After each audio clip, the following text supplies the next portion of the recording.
Hey everybody, I'm Julie Matheny. I am a speech pathologist and IBCLC International Board Certified Lactation Consultant. And as promised, I wanted to come on and talk about this Munchkin Flow Nipple Shield. This is a hot product on the market. I actually did purchase this with my own money. When I tried to go to the store and buy it and it was already off the shelf. I actually had to order it from another store in order to be able to get this. So I know this tool is out there and there is a lot of marketing on it. So I did buy it with my own money so that I could give you an honest review. Before I start, I am pro Nipple Shield. I use nipple shields with my families all the time, but they should be a temporary tool that has a specific purpose. So I will use them with families where maybe we have a preemie baby who's struggling to latch. There may be a tongue-tie baby who is causing nipple pain and damage, or there was already damage that we're then protecting that nipple until it heals. We might have a non-latching baby. They were breech. They're having difficulties sucking and they're needing to have that extra sensory stimulation in their mouth to know that there's a nipple there that they can suck on. Or there might be a flat or inverted nipple. Maybe the breast is super swollen from labor and delivery. And so we're using a nipple shield for a very specific purpose. So as a lactation consultant, my best recommendation is if you're needing a nipple shield, know why. And it really should be done with a lactation consultant to then help create a plan to get off of it. So now let's jump into my concerns. Nipple shields in and of themselves are great to help latch, but they do change how a baby latches to the breast. And honestly, I have yet to see a baby in the marketing of this product actually have a deep latch. And one of the reasons I'll show you is because the shape of this shield. So this is what we call a cone-shaped shield. It's a cone shape. This is the shape of an Ardo or a Medela shield that you might have been given in the hospital. And in my practice, this is my least favorite shaped shield. Babies can latch on and they go and they slide on and off. So unless they are on latched deep and stay deep, this promotes a shallow latch. So number one is the shape of this shield. Okay, so I see a lot of changes in how baby latches. So if this tool is needed, it could be done under the direction of a lactation consultant to make sure babies latch deeply. But if general people in the general population are buying these just for the flow, just do know that how a baby latches to this shield changes how they latch.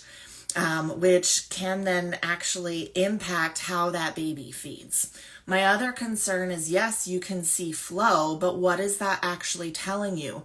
Other than that there's milk, it does not tell you if they're transferring, how much they're transferring, the quality and efficiency of that transfer.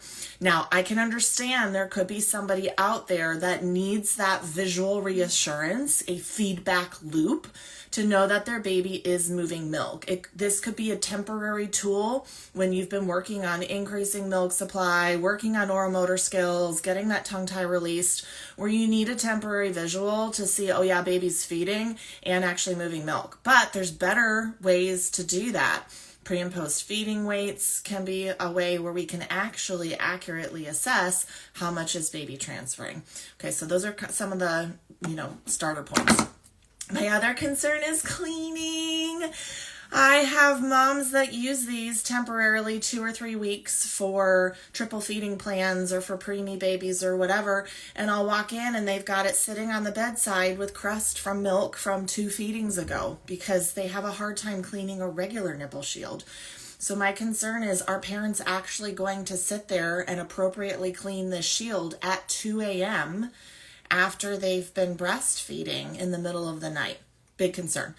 Next concern is the cost.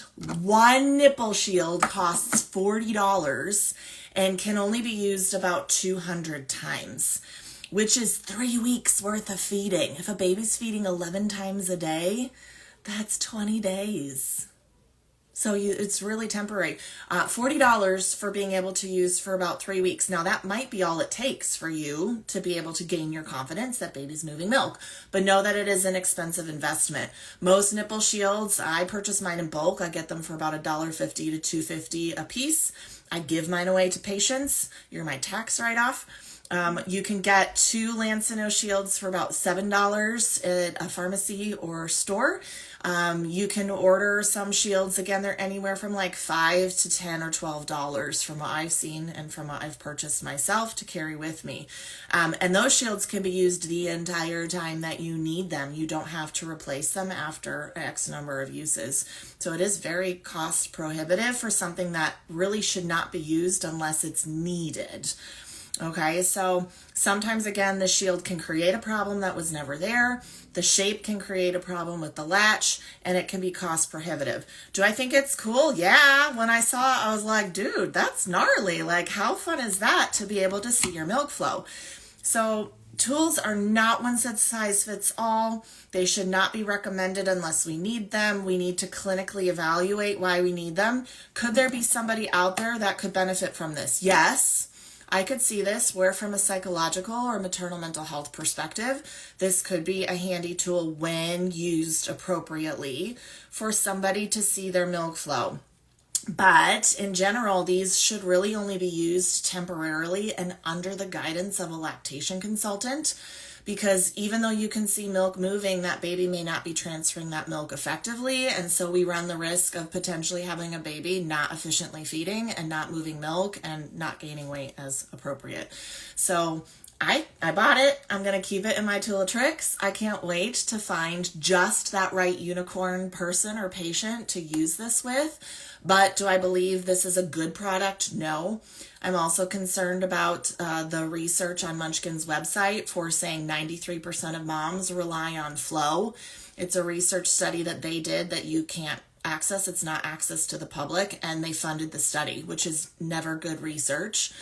We need to know who it was done on, how many people it was done on, was there a control study, and can it be replicatable? Can we replicate it? Can multiple people do that? So don't fall for the marketing. If you're having issues latching your baby to the breast, if you're using a nipple shield, please know that we should give you a tool for weaning off of it. We should give you an exit strategy. There can be reasons for long-term use, but to do this, replace this every 2, 3, 4 weeks at $40 pop is not sustainable for many people. Okay, so there's my spiel, my use, my review of this tool. It's going in my bag of tricks, but it's only for unicorns. Now you know.